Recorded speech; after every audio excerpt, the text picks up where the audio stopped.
Good morning and welcome to HUD's 7th Annual HUBZone Conference. My name is Nicole Jackson, Procurement Analyst from the Office of the Chief Procurement Officer, and I will be your MC for this conference. This conference is co-presented by HUD's Office of Small and Disadvantaged Business Utilization and the Office of the Chief Procurement Officer. We have some great speakers lined up to provide you all with some valuable information. So sit back and enjoy the conference. Our first speaker is the Director of OSDBU, Ms. Jean Lynn Powell. Jean was appointed to lead OSDBU in 2017. She brings close to 30 years of HUD experience to the position. Prior to her appointment, Jean served in senior executive service positions in HUD's Office of Policy Development and Research and in the Office of the Chief Human Capital Officer. Please welcome Ms. Jean Lynn Powell. Good morning and welcome to the United States Department of Housing and Urban Development's 7th Annual Historically Underutilized Business Zone, or HUBZone Small Business Conference.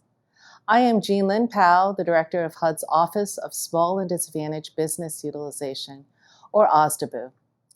HUD's mission and the HUBZone program are closely aligned, so close in fact that many mistakenly believe that it is a HUD program or refer to it as HUD zones. At its core, HUD is about housing and community development. The department's mission is to create strong, sustainable, and inclusive communities. Both equity and inclusion are key components to achieving that mission for families and individuals. HUD's Equity Action Plan, which was developed in collaboration with representatives across the department, amplifies the department's commitment. This plan outlines strategies to support the administration's efforts in sustaining, building, and retaining individual and community wealth by widening the base of small and local businesses in HUD's procurements. As a continuing effort to promote procurement opportunities within HUD, we are hosting this event to help HUBZone small businesses navigate the federal procurement process. This annual outreach event is in partnership with HUD's Office of the Chief Procurement Officer, or OCPO. Chief Procurement Officer Mr. Jimmy Fleming Scott and Procurement Analyst Ms. Nicole Jackson have been constant partners in OSDBU's small business events, especially in the HUBZone outreach events. OSDBU works in close partnership with the program offices and OCPO. Without OCPO, HUD would not be able to achieve and exceed its HUBZone small business goal for the 4th consecutive year. HUD's FY 2021 HUBZone goal achievement was over 6.5%, an outstanding result. There was a 20% increase in the number of awards to HUBZone prime contractors over fiscal year 2020. While OCPO and OSDBU are primarily focused on federal procurement, a lot of HUD's funding goes to state and local entities. There can be numerous contract opportunities at the state and local levels through the department's community development programs administered by the Office of Community Planning and Development and the Office of Field Policy and Management's Section 3 program. This year, we are excited to have members of HUD's leadership team join us. Ms. Robin Keegan, Deputy Assistant Secretary for Economic Development in the Office of Community Planning and Development, and Ms. Michelle Perez, Assistant Deputy Secretary for Field Policy and Management. And our SBA colleague, Mr. Bruce Purdy, Deputy Director for the Office of HUBZone Programs at the U.S. Small Business Administration, is part of our program today. OSDBU's mission is to ensure that small business concerns have the maximum practicable opportunity to participate in HUD procurement opportunities as prime contractors and subcontractors. Especially during these unprecedented times, HUD's OSDBU is continuously creating new ways to engage and partner with all of you. We accomplish this in a variety of ways. Routinely update HUD OSDBU's website, post OSDBU's annual reports and webinar recordings, and continuously update HUD's procurement forecast. OSDBU has planned 2 more outreach events this year. On June 8th, HUD OSDBU is hosting a webinar for small disadvantaged businesses and new entrants to prepare them for federal contracting and access to capital. And on July 13th, we are hosting our 5th annual Service Disabled Veteran-Owned Small Business Conference. So be on the lookout. Check OSDBU's webpage for event and registration details. HUD is always looking for small businesses who excel in their area of expertise to help meet its mission and business needs and to create jobs. HUD is also looking for those new entrants as they continue to expand, strengthen, and diversify the supplier base. How businesses perform is the true measure of success and what really matters. I want to thank the OSDBU team, Ms. Meshoma Hayes, Mr. Derek Pruitt, Ms. Doan Lee Nguyen, Mr. Mike Allen, and Ms. Ursula McLendon for their hard work in putting together this event, and feel free to reach out to the OSDBU team for assistance. We look forward to our continued partnerships with the small businesses, especially those in the HUBZone program. Thank you to all small businesses for what you do to help HUD and the nation. I hope you find this event productive and informative. Thank you for joining us this morning. Thank you, Jean. Next, we will hear from our Chief Procurement Officer, Mr. Jimmy Fleming Scott. Jimmy graduated from Savannah State University, where he majored in mathematics. Upon graduation, he was commissioned into the United States Marine Corps, where he served almost 7 years on active duty. Jimmy received his master's in Information and Telecommunications Systems Management from Capital College in Laurel, Maryland. Jimmy has over 20 years of program management and acquisition experience, primarily focused on the development of advanced technologies for national infrastructure protection, cybersecurity, and information technology and communications. Jimmy joined the HUD team as the division director for the infrastructure and financial systems contracts from Booz Allen Hamilton, where he supported the Special Communications Requirements Division at NAV Air, and as a deputy program manager leading the supply, acquisition, logistics, and engineering teams. In addition to leading multiple divisions within OCPO, Jimmy has served all 3 assistant chief procurement officers in the program support division, the operations support division, and the field operations. Jimmy was also our deputy chief procurement officer from July 2016 to March 2022. Jimmy is now the chief procurement officer leading all contracting operations for the department. Please welcome Mr. Jimmy Fleming Scott. Hello, I'm Jimmy Fleming Scott, the Chief Procurement Officer and Senior Procurement Executive of the Department of Housing and Urban Development. On behalf of myself and the entire OCPO team, I would like to welcome you to this, our 7th annual HUBZone Small Business event. Thank you for coming and giving us your time today, because we know for you all, time is money. I would also like to start by thanking Jean and the entire team for putting on yet another great agenda and small business event for you all today. I hope you find it both enjoyable and informative.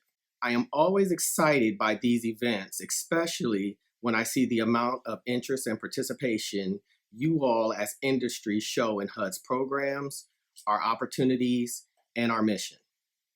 It tells me that we have a strong and viable supply chain standing ready to bring the best industry has to offer to bear on HUD's mission and most pressing challenges. I am equally excited and proud of HUD's strong and thriving small business program. Our commitment to and the partnership with industry has never been greater. So what do I mean?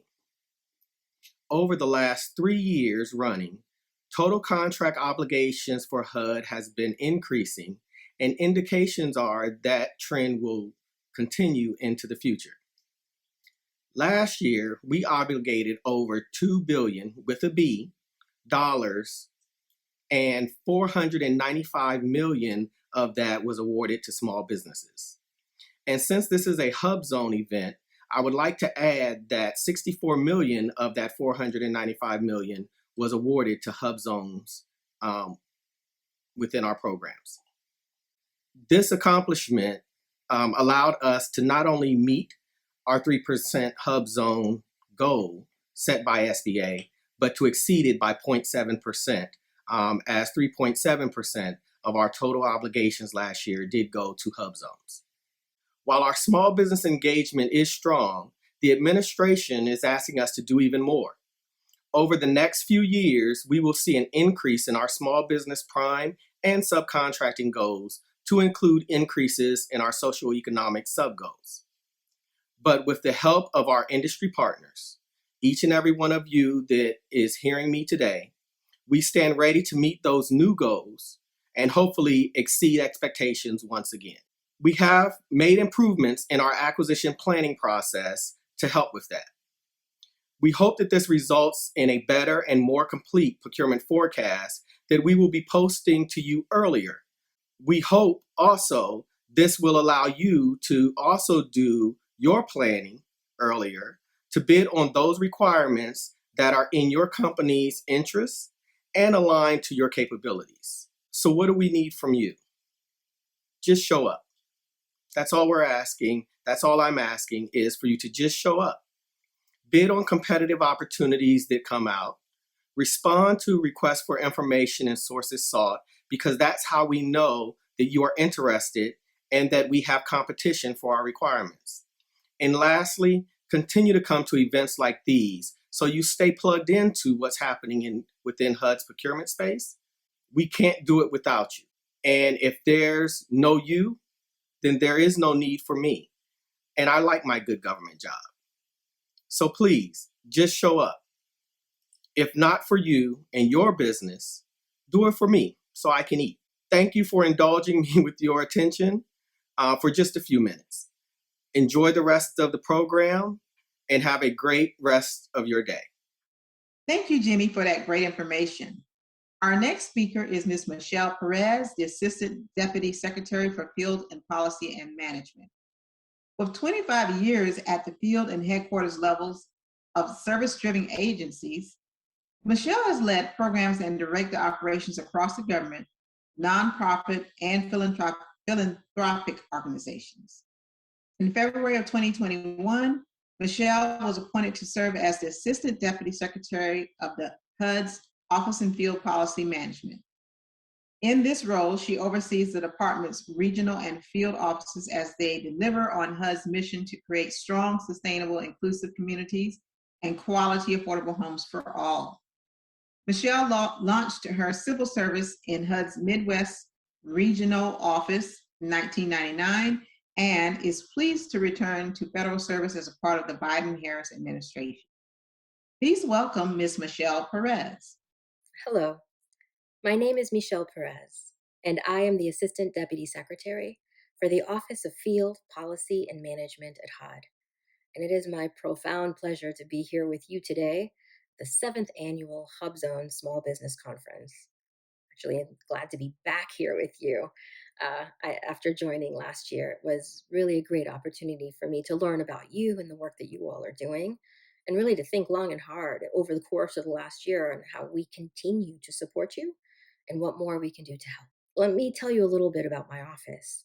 The Office of Field Policy and Management is the field structure at HUD. It represents 64 offices across the nation where we have HUD staff ready, willing, and able to be your points of contacts on the ground in local communities. I know many of you have interacted with HUD, and Washington, D.C. headquarters is very much a base of operations for many of our programs, but really on the ground in community is where we understand what really is happening, engage with you in the communities that you too also serve, and respond in moments of need, at moments of crisis, and really deliver on the mission. It gives me a great pride to represent the Biden-Harris administration and Secretary Fudge in terms of also sitting on an executive leadership council that was pulled together in response to President Biden's executive order on day one that asked all federal agencies to identify how they were going to advance racial justice and equity, not just in spirit, but in very definitive and specific action. You can read about the action that HUD has put together at hud.gov/equity, because in it we named 4 priority areas that we know racial justice and equity require far more effort on this long road ahead. The first one is expanding the opportunities for home ownership. The second is reducing homelessness, both of which have had underrepresentation and ironically overrepresentation in terms of the overall capacity that we can deliver to support people. There's more that we can do to increase homeownership opportunities for people of color, and there's a whole lot we can do to reduce the experience of homelessness for people of color in this country. The third is fueling economic development, and I say specifically equitable economic development. That lands us plainly at procurement, and this is one of the reasons why I'm here to talk to you today. Your strategic partnership, your voice in having this conversation with us. I know that there's going to be matchmaking later on today, but it really speaks to our ability to be accessible, our ability to provide you with opportunity is going to result in outcomes that benefit us all. And for that, I'm happy to offer that FPM is one more way in which you can connect with HUD and the opportunities that abound. We also provided a report not too long ago. It was the White House Task Force on Worker Empowerment and Organizing. And what was so exciting about that report is that we identified specific actions that HUD could take to support our racial justice and equity initiatives, to include evaluating and improving, educating and enforcement of our Section 3 program, expanding collaborations with the Department of Labor, and building and formalizing relationships between the HUD field offices, local unions, worker centers, and you, small businesses. In order to lift up communities, we need to focus on opportunities utilizing the tools that are already available to us, but may not be widely known by all of you and others in your community. To state it plainly, Section 3 is a federal program that uses federal funds to employ underemployed people in local communities. It requires HUD grantees and recipients of certain HUD financial assistance to provide training, employment, and contracting opportunities to low and very low income persons, especially recipients of government assistance for housing, but not exclusively. And it also is intended to provide economic opportunities to small businesses that support low and very low income people. The idea behind it is that it incentivizes local grantees to ensure that low income people in communities are being employed and that they have an obligation to use HUD funding in that effort. FPM enforces the new Section 3 rule, which requires that 25% of labor hours go to Section 3 workers or Section 3 businesses. And it also established a benchmark of hours worked versus the number of people employed because it recognizes that providing a sustainable and lasting relationship in growing businesses and growing workers is what's most valuable to get to the next stage, the next progression in your development. So this is what we do at FPM. We interact with the public, we engage with you, we connect you to HUD programs, we make introductions where possible, but really we seek to increase opportunities in partnership with you, but also informed by you. So please feel free to engage with any of the FPM staff that can be found at hud.gov/local. And that'll give you a listing of all of the field offices across the country. And we look forward to working with you in the days and weeks ahead because there's so much work to be done. And I want to thank you for all that you do because it means so much to so many across communities nationwide. I hope you have a wonderful conference. And thanks again for giving me the opportunity to speak today. Thank you, Michelle. Our next speaker is Ms. Robin Keegan, the Deputy Assistant Secretary for Economic Development. Robin is a sought-after policy thought leader and practitioner committed to transforming communities through proven strategies in resilience and economic equity. As the former Executive Director of the Louisiana Recovery Authority and Office of the Community Development and founder of Spring Industries, LLC, Robin is skilled in solving intractable problems through tactical knowledge of federal, state, and local policies and funding to create innovative and transformative strategies to rebuild and strengthen communities. Robin has a history of designing successful responses to natural and human-caused disasters for communities. This includes more than $500 million in community development block grant disaster recovery funding and economic development programs that help small Main Street businesses, fishers, and farmers rebuild and grow, as well as plans to strengthen majority industry sectors. Robin has overseen strategic economic planning efforts and has designed innovative strategies to support small businesses in urban and rural communities. Please welcome Ms. Robin Keegan. Welcome. I want to thank my colleagues at HUD's Office of Small Business Utilization and Office of the Chief Procurement Officer for the invitation and opportunity to participate today. I'm Robin Keegan, the Deputy Assistant Secretary for Economic Development in our Community Planning and Development Division. The Biden-Harris administration has prioritized equity, both through executive orders and in practice. This includes procurement. HUD, along with other agencies, were charged with ways to reflect on ways to increase equitable practices and outcomes in our procurement processes. HUD is committed to ensuring that very small disadvantaged, women-owned, HUBZone, and veteran-owned businesses participate fully in departmental contracting activities. HUD embarked on this assessment of its small business procurement with this in mind. In fact, HUD has incorporated this action item into its strategic plan, which includes a commitment to identify improvements to the way HUD procures goods and services and maximizes small business utilization, including disadvantaged businesses. Why does this matter? I don't need to tell you that small businesses are the backbone of our country's economy. You are a critical partner in helping us here at HUD get our work done. Whether you're an IT firm helping to innovate and maintain our IT systems, or a business services firm that helps our program offices deliver resources, conduct our research, or provide services to residents, we rely on you to accomplish our mission to create strong, sustainable, inclusive communities and develop quality, affordable homes for all. We also recognize the critical role that you play in the economic and civic health of your own community. We know that you are the small business owners that work with our grantees and communities to meet the needs of residents and help build sustainable communities. You also train and employ the local workforce, generate new ideas and solutions to the problems that your communities face. We know that the stronger that you are, the stronger our communities will be.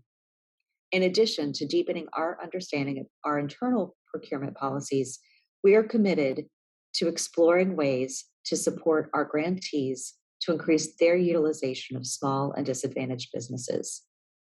Often this means supporting their efforts in developing access to capital, streamlining procurement processes, and building ways to network better with small and disadvantaged businesses.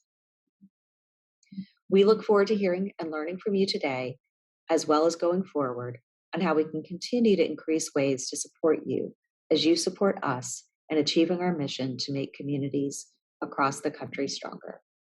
Thank you again for the time today, and we look forward to the discussion.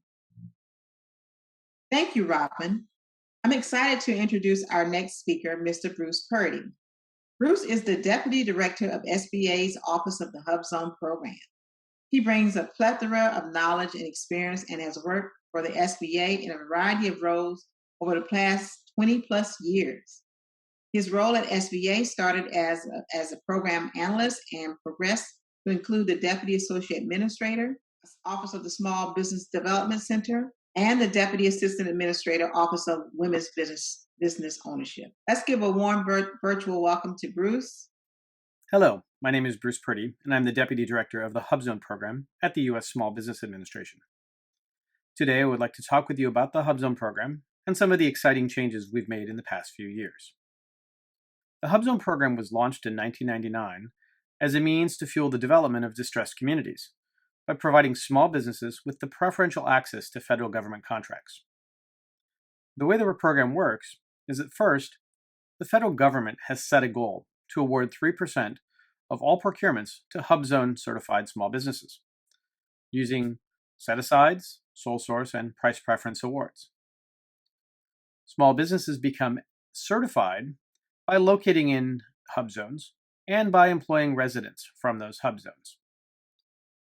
The communities benefit from the job creation and the financial investment from those contract awards. The HUBZone program plays an important role in driving 3% of all federal procurement to small businesses in undercapitalized communities. Now let's talk a little bit about eligibility. First, a business must be small according to their NAICS code in reference to their small business size standard. The business must also be owned by U.S. citizens, an Indian tribal government, an Alaska Native corporation, a Native Hawaiian organization, a community development corporation, or an agricultural cooperative. The business must have its principal office located in a hub zone. The principal office is defined as the single location at which the greatest number of its employees perform most of their work. Keep in mind, this may not be the headquarters office. Finally, at least 35% of the firm's employees must reside in a hub zone. Now, we've had some exciting accomplishments over the past few years, and in FY21, we eliminated our backlog of cases. In fact, we are now processing all applications in under 60 days, with many being processed in less than 30 days upon acceptance of a complete submission. We've really focused on having firms submit complete packages. This helps our staff to be able to analyze and review the applications more quickly, and we can make a decision more timely. We've also expanded the footprint of the program. We have new governor designated areas. This past summer, we announced new qualified non-metropolitan areas, and we've frozen the map until 2023 to make sure that we can update the map with the latest census information from the 2020 census. We've really focused on our oversight, instituting annual recertification for every firm, and triennial program reviews. And finally, we've also focused on improving the customer experience. We've stood up a dedicated help desk, and we've streamlined our application and are providing more tips and tools for our small businesses who are applying for the program. As I mentioned, we were streamlining the program. One of the first things we did is we streamlined the document submission checklist. This went from 4 pages down to 1. We also put out a new fact sheet with our top tips for HUBZone certification. We even went so far as making an instructional video on how to make an application successful. Our FAQs have been completely revised with a lot of great information. And as I mentioned, we've really stood up a full-time customer service team that provides rapid email responses to questions and hosts an open call twice a week to help answer those questions. In addition, we've reduced the time to verify an application from 14 days to 2 days. We've also reduced the time to upload documents from 14 days to 3 days. Now, some businesses would say that this is too short of a period of time, but we believe if an applicant is ready to go and has all of their documentation ready before they apply, once they apply and submit their application, they should be able to upload those documents very quickly. To help in this process, we've created a new tool. It's called an eligibility calculator. It's an Excel spreadsheet. It's available on our website, and we encourage all businesses to use it. This tool will allow a firm to input information about their locations and their employees and determine whether they meet the 35% residency as well as the principal office requirements prior to ever submitting. Now, if you take the time to fill this out, we'd encourage you to also submit it when you submit your application. This actually helps our analysts to go through your information and get to that eligibility decision much quicker. We migrated our document collection from Acelian to Box because it's a more secure environment. It's also easier for businesses to drag and drop their documents there to make it quicker to upload. And again, I mentioned that we have this help desk. It's important. It's been vital to actually helping firms to understand the requirements and get those applications in more quickly.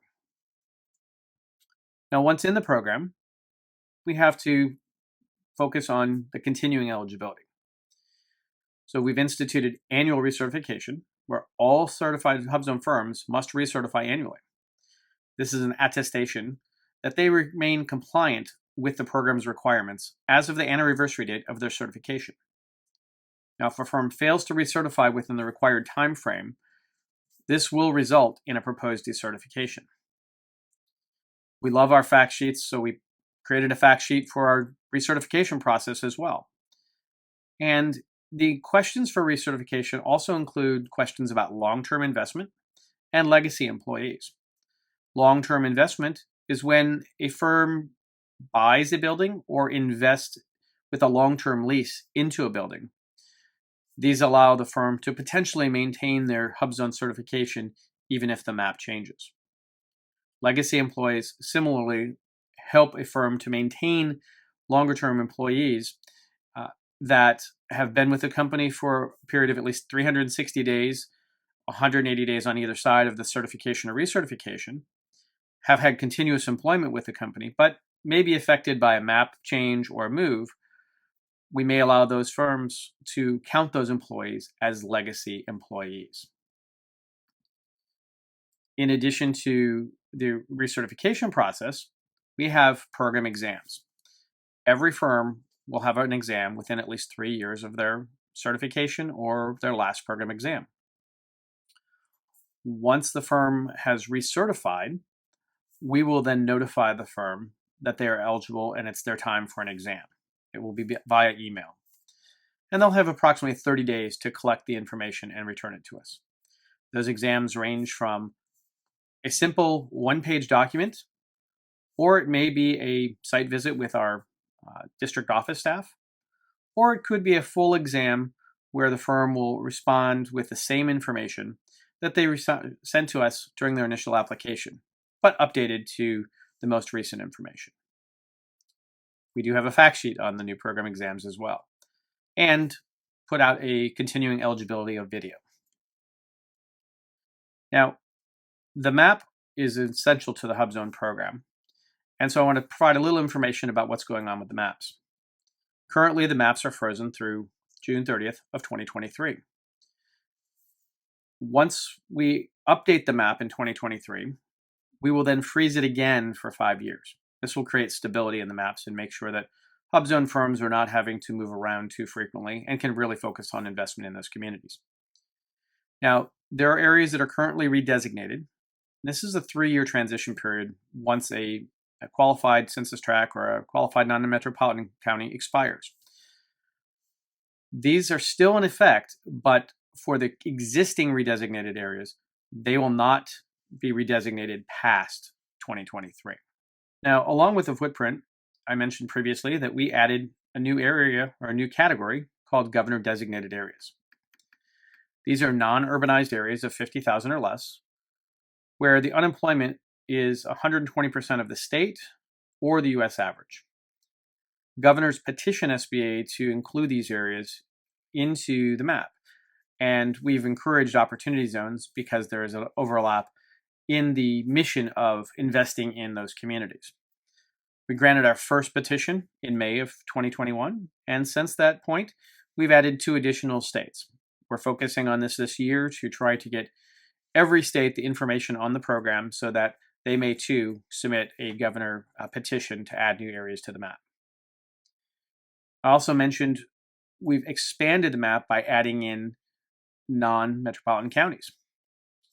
After the 2018 NDA came out, there was a change in one of the definitions.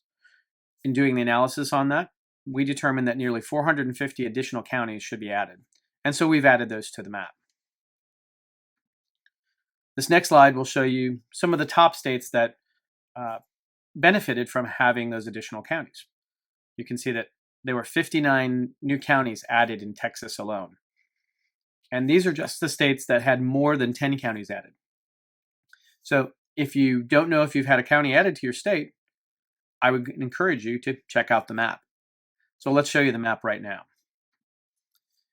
Prior to adding everything to the map, this is what the map looked like with all 7 designations. And the 7 designations are the qualified census tracts, the qualified non-metropolitan counties, Indian lands, disaster areas, base realignment and closure areas, redesignated areas, and the new governor designated areas. If you notice, there's quite a bit of white space on this map.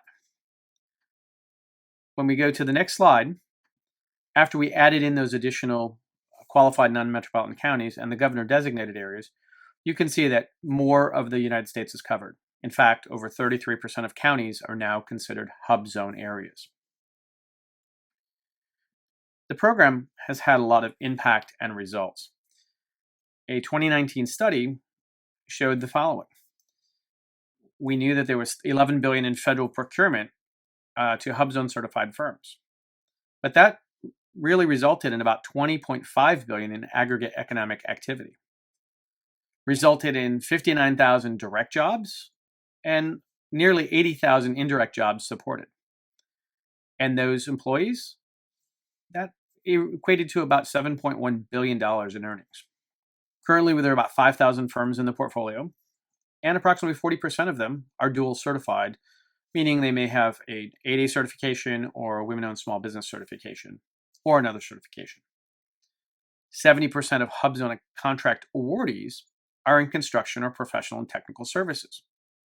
That said, we have HUBZone firms in just about every major industry. Of those certified firms, approximately 179 have HUBZone mentor-protege agreements. And the typical firm, prior to being certified, has about $400,000 in adjusted gross income, 5 employees, and is about 8 years old. 5 years after having certification, that equates to about $1 million in revenue and 8 employees. So there's definitely some growth there. And to demonstrate that, here are a couple of examples. We have SAM Engineering and Surveying that went from $400,000 to over $4 million. Pontchartrain Partners went from 7 employees to 115 employees. And Pearl River Joint Venture grew from 32,000 to over 5 million. These are just a few of the many examples of firms that have benefited by their HUBZone certification. Now, unfortunately, we still have not met that 3% goal I mentioned at the beginning. In FY 2020, we achieved 2.44%, or about $13.6 billion that went to HUBZone certified firms. You can see since 2017, we've had a steady improvement to get closer to that 3%, but we're not quite there yet. We really are relying on firms to apply and become certified and bid on those contracts, and federal agencies to put out those contract opportunities. Now, if we just look at the goal achievement, this past year, we have more federal agencies that met that 3% goal than not, which is exciting. The previous year, there were more on the side of not having met that goal.